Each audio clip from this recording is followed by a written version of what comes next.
This video will take you through the O2i4 series I/O link data structure and provides an example that can be used in any general PLC instance via our I/O link masters. The O2i4 needs to be triggered to take an image via the PLC. This is done via the I/O link output data. Here's the data structure found in the documentation. Let's simplify this further for a general application. This 1 byte of I/O link output data is all that is needed to trigger the O2i4. When this byte is changed to a 1, it triggers the camera. Make sure to hold the value as a 1 until the data comes back into the I/O link input array.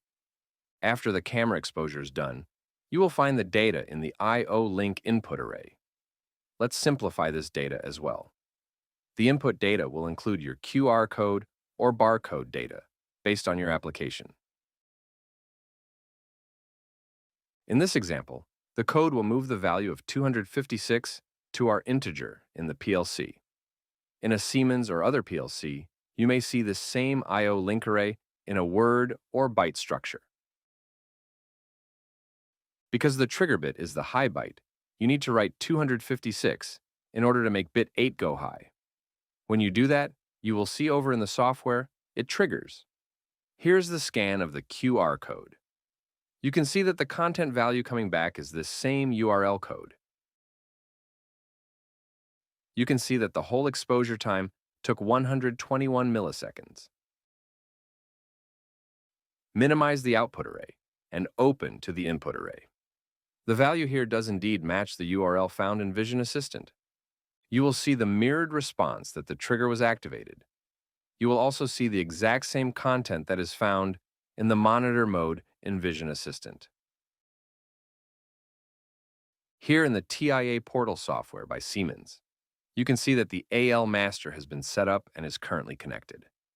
You can see that port 6 has been set up for 32 in, 32 out I/O link data. The input data array for the code coming from the O2i4 is across bytes 130 to 162. For the output array, the Q address in this case, it is across bytes 128 to 159. Keep this in mind, and now let's review the project. We can see here in the project that we have a trigger bit that's moving a simple one into the first I/O link output byte to trigger the camera. Then the code data will be seen back in the watch table view.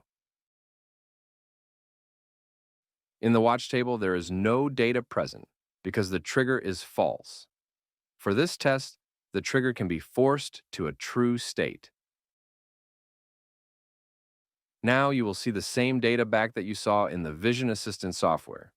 Whether it's Ethernet, Profinet, or any other communication through a master, the data structure is the same because of the use of I/O link.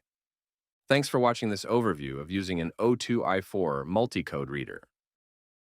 As always, you can check out our website for helpful information on any of our products, or contact us at info.us@ifm.com or call into 1-800-441-8246 to speak with somebody who can assist you. Thank you for your time and have a great day.